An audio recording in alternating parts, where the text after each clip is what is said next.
Minha saudação, amigo presidente Rodrigo Pacheco, aos senadores e senadoras e todos que estão nos assistindo pelo sistema de comunicação da Casa. Minha saudação também aos nossos colegas que aqui chegam, meus cordiais cumprimentos. Sejam todos bem-vindos. Eu já com esse mandato, que eu tenho mais 4 anos, 40 anos de Congresso. Mas abraço a todos, na certeza que, respeitando as nossas divergências, que são naturais, nós todos, no fim, haveremos de somar naquilo que seja o melhor para o povo brasileiro. Presidente, ano novo, eu diria que a chamada fala vida nova, né? Eu prefiro dizer ano novo, muito trabalho nos espera. Que tenhamos boa inspiração, força, diálogo, entusiasmo, compreensão, perseverança. Mas insisto na palavra muito diálogo. Vamos, claro, todos fortalecer cada vez mais a nossa jovem democracia e o Estado de Direito. Eles são imprescindíveis para a transformação que o país necessita. Ninguém inventou no mundo um sistema melhor que a democracia. Se alguém me apontar um sistema melhor que a democracia, eu, naturalmente, vou olhar com muito cuidado. Buscamos, então, uma agenda legislativa que vá ao encontro dos anseios da população brasileira tão sofrida. Somos um país multicores, muitas faces, muitas sonoridades, histórias, as mais diversas, culturas, razões de vida. Estamos aqui representando, sim, indígena, quilombolas, brancos, negros, homens, mulheres, do campo e da cidade, do interior, do litoral, trabalhadores, empreendedores, refugiados e imigrantes. Uma diversidade de gente que constrói os dias a cada dia. A cada dia. O nosso mapa, a nossa geografia física e espiritual, o nosso andejar é feito de diversidade. Eu sempre digo que a diversidade é o horizonte, é a luz, é a água que bebemos, respeitá-la sempre. O Brasil, claro, tem muitos problemas, e não são poucos. Estamos aqui para enfrentá-los no sentido de construir, de melhorar. Temos enormes desafios pela frente. O principal deles é o de resgatar a dignidade do nosso povo. Podemos, assim, compreender que a dignidade é a garantia das necessidades vitais de cada indivíduo.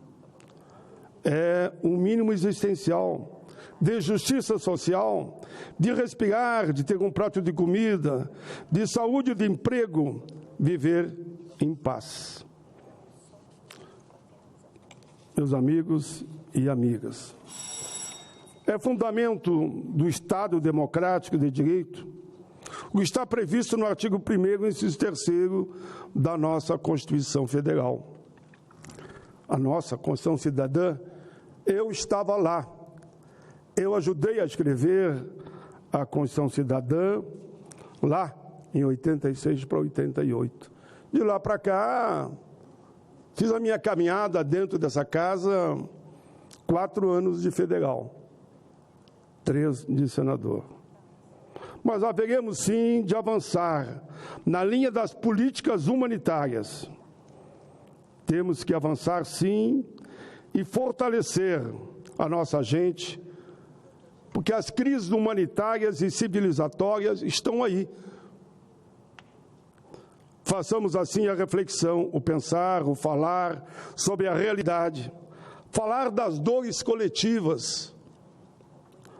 E aqui eu lembro agora, falando em dor coletiva, que ontem foi 7 de fevereiro, Dia Nacional de Luta dos Povos Indígenas, uma celebração do martírio do Guarani Sepete Agaju, lá do meu Rio Grande, que disse: alto lá, essa terra tem dono. Data oficial pela Lei Federal número 11.696 de 2008. Apresentei esse projeto a pedido das lideranças indígenas. É de nossa autoria, mas não é quem escreve, quem assinou, quem apresentou. O Congresso é que aprovou. É um projeto do Congresso Nacional do Povo Brasileiro.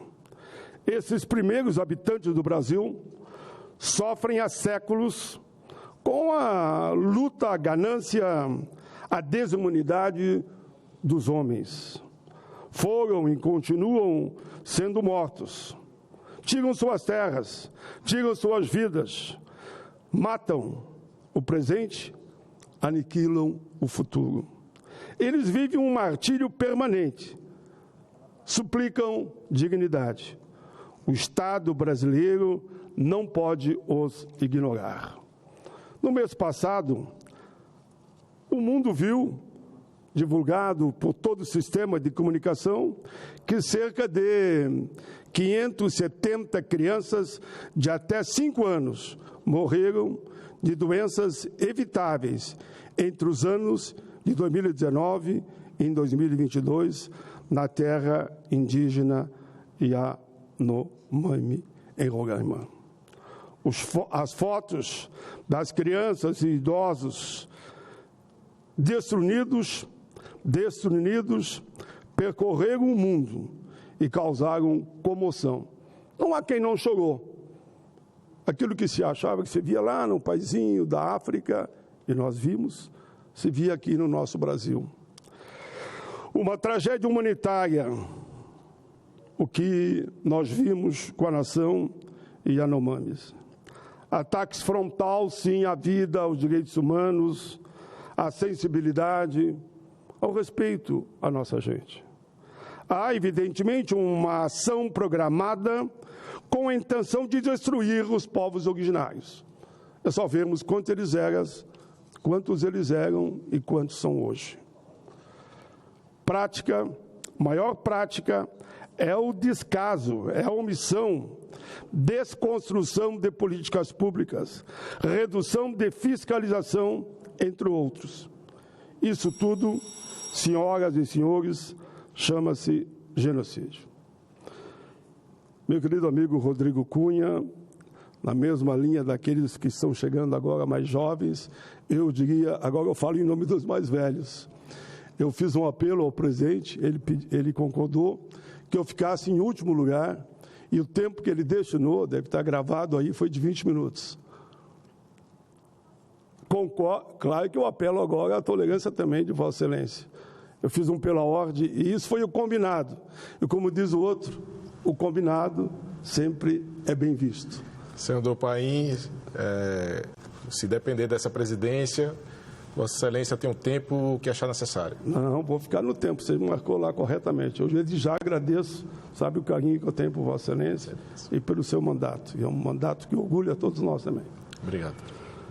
Eu queria também, presidente, dizer que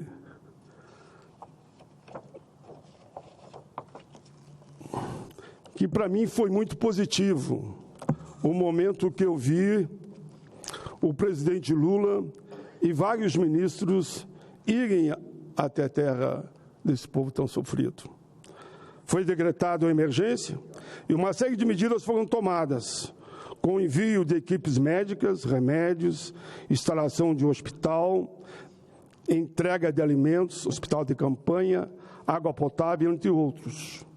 Os garimpeiros já estão se retirando. Aqui eu vi descrições hoje de senadores que demonstram que os garimpeiros que estavam lá estão saindo.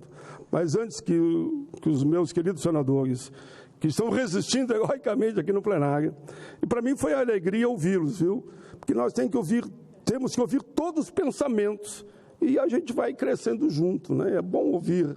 Então, eu queria fazer aqui uma homenagem muito respeitosa ao senador Jorge Seife e ao senador Carlos Viana, que aqui expressaram o seu ponto de vista. Presidente, pelo menos 30 meninas e adolescentes Yanomami estão grávidas de garimpeiros. Há também 6 crianças acolhidas irregularmente que não são da família do povo indígena lá. Segundo o Instituto Socioambiental, hoje mais de 60 povos indígenas são ameaçados por aumento de doenças, desnutrição, assassinato, derrubada de florestas, poluição dos rios, garimpo ilegal. Não podemos ser omissos. Fatos como esse não são cenários isolados. Temos que agir na linha das políticas humanitárias. Com rapidez, os povos indígenas precisam que suas terras sejam definitivamente demarcadas. Estou falando aqui dos povos indígenas. A situação é gravíssima, também com o povo quilombola.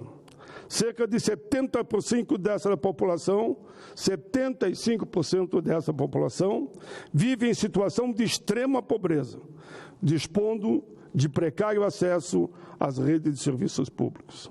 Apenas 15% dos domicílios dos quilombolas têm acesso à rede pública de água e 5% à coleta regular de lixo. 89% dos domicílios, o lixo doméstico é queimado. Somente 0,2% estão conectados às redes de esgoto e de águas fluviais. Esses dados são de uma pesquisa do Ministério do Desenvolvimento Social. Essa negligência, senhor presidente, leva à situação de catástrofe, leva à disseminação de doenças, leva à morte. O povo quilombola clama pela titulação dos territórios tradicionais, garantia de proteção de lei, diante de interesses muito fortes, principalmente do setor imobiliário, da especulação. Eles são alvo de grileiros. A situação vai propiciar também a titulação, que tanto falamos, vai propiciar também a regularização de fornecimento de energia elétrica, água e saneamento básico. De acordo com os dados da Coordenação Nacional de Articulação das Comunidades Negras Rurais Quilombolas, CONAC, apenas 162 dos 3.477, apenas 162 das 3.477 comunidades quilombolas já reconhecidas pela Fundação Cultural Palmares detêm a titularidade total ou mesmo parcial de suas serras, o equivalente a mais ou menos 5%. Há cerca de 1,8 mil processos tramitando no INCRA. Existem outros 2,5 mil territórios não reconhecidos. Presidente, a comunidade quilombola, as comunidades quilombolas precisam de escola. É urgente encaminhar o PL 113, 2008, o chamado Quilombos do Amanhã, que tem por objetivo a criação de centros de integração federal em todas as comunidades quilombolas, oferecendo o que? O básico. O que é o básico? O ensino, a tecnologia, a inclusão digital e, eu que vim do Senai, falo muito do ensino técnico, o ensino profissionalizante. Mas, senhores, os negros e negras representam 56% da população brasileira, segundo o IBGE. Mesmo sendo a maioria, a realidade é cruel. Há uma enorme distância para os direitos da cidadania. Desemprego, condições bárbaras de vida, de saúde, de educação, um racismo estrutural que nos envergonha perante o mundo. A violência é uma expressão cruel desse racismo. A população negra é a principal vítima de homicídios no Brasil. Podem crer que falo de coração. Dói na alma me dizer ou dizer isso. Senhoras e senhores, mas temos o dever de falar, de explicitar e dizer que temos que combater essa violência contra a comunidade negra. Se há hoje em dia um corpo caído no chão, se entrar em umas comunidades mais pobres, não tenho nenhuma dúvida. Podem olhar, o morto assassinado, esse corpo é de uma pessoa negra em 99% dos casos. Estudo do Instituto Sou da Paz mostra que a taxa de homicídio de negros é quase 4 vezes maior de qualquer outra comunidade que não são negros. O levantamento da Rede Observatório de Segurança mostra que a cada 4 horas uma pessoa negra é morta pela polícia no Brasil. Não digo isso com alegria, até porque aprovamos aqui um projeto de nossa autoria e o Senado aprovou por unanimidade, para que se modifique a política de abordagem da polícia em relação aos setores mais vulneráveis. Aqui eu falo da comunidade negra. Quase, repito isso, 80% dos mortos em ação policial são pessoas negras. Para o povo negro não há segurança pública. É triste ver, e dou esse relato aqui, a tristeza das mães preocupadas com os filhos para que não saiam à noite. Que não saiam à noite, porque não sabe se voltarão vivos. O Senado aprovou, repito aqui agora, que eu introduzi antes, o PL 5231 de 2020, que trata da abordagem policial. A Câmara tem que votar essa matéria. O Senado aprovou por unanimidade. Aprová-lo é combater a violência, é combater a discriminação. O objetivo com esse projeto é reeducar os agentes de segurança. Basta de abordagens truculentas, veemente, ataque aos direitos humanos e à vida. Os negros são a maioria dos pobres, dos sem-teto, dos moradores de periferias. Não possuem assistência social, saúde, educação e emprego, morrem por balas perdidas ou não, pelo racismo e pela desumanidade. A sociedade e o Estado os tratam como invisíveis, assim como os indígenas e quilombolas. Eles vivem o seu genocídio. Esse martírio eterno da nossa gente, essa confluência de dores e amarguras, de desprezo, de calamidades coletivas, não são desvaneios, podem crer, nem em verdades, podem crer, são realidades de um Brasil que precisa se encontrar consigo mesmo. Senhor presidente, eu quero reafirmar aqui que o Brasil tem a segunda maior concentração de renda do mundo, segundo a ONU. 1% dos mais ricos concentram quase 30% da renda total do país, segundo o ranking sobre o desenvolvimento humano. A fome atinge, vejam bem, a mais de 33 milhões de brasileiros. A miséria e a pobreza levam ao genocídio. Nos afastamos dos princípios da dignidade.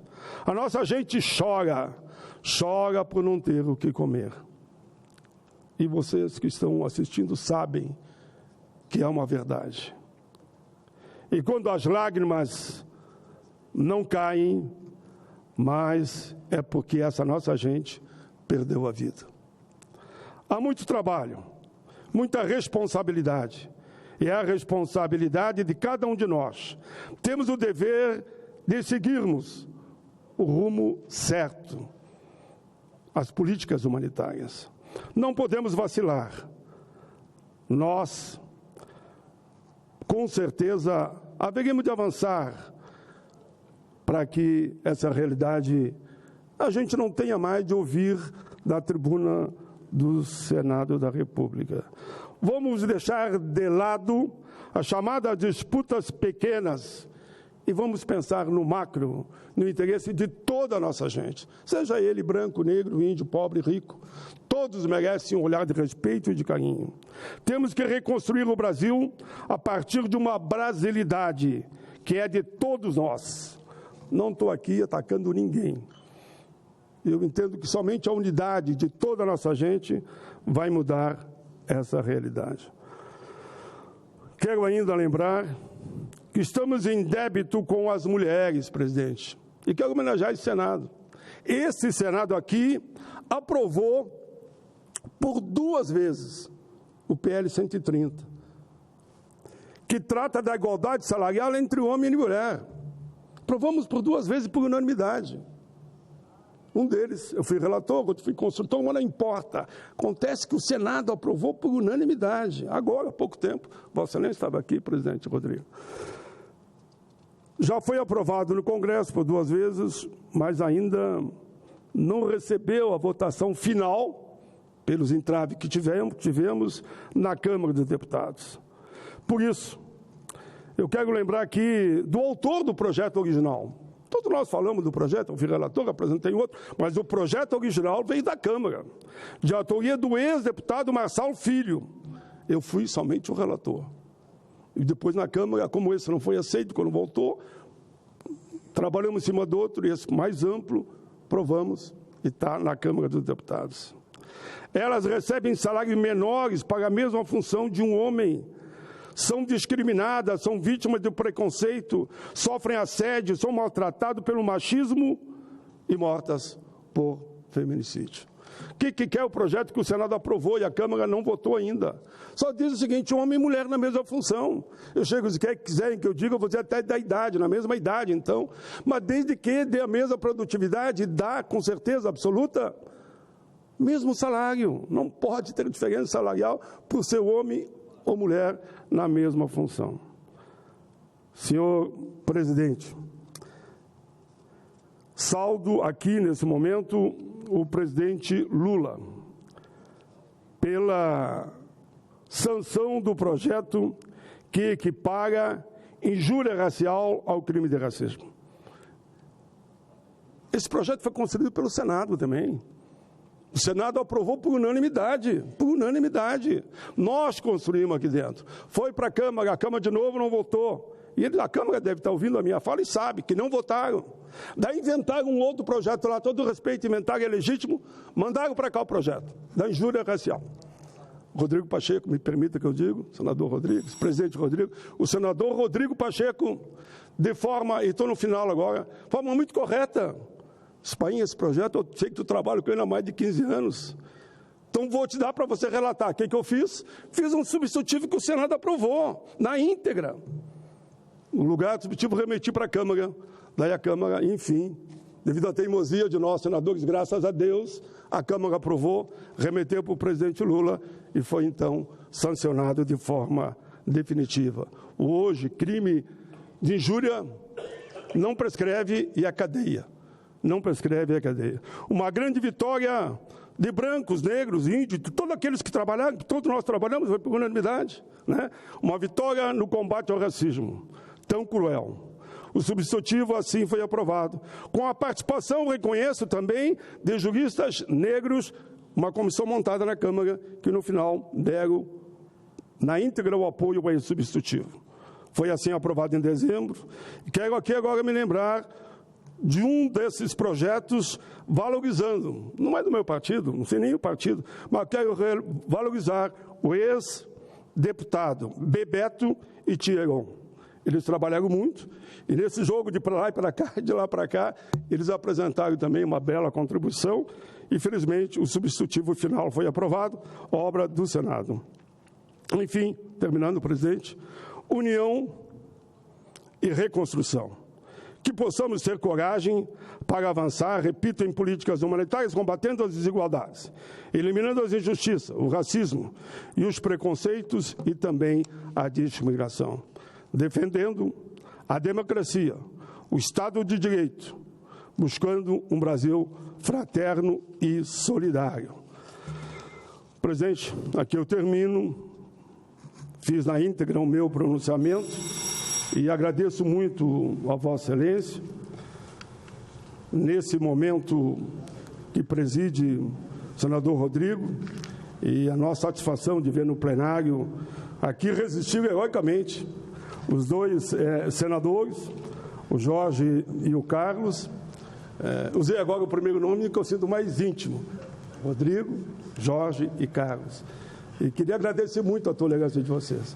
Eu sei que vocês estão sendo até chamados pela assessoria para dar uma entrevista, mas ficaram aqui conosco até esse final. Presidente Rodrigo, muito obrigado pela sua tolerância, e Vossa Excelência tem sido um parlamentar aqui que avança sempre no diálogo e na construção de caminhos para todos. Muito obrigado, presidente.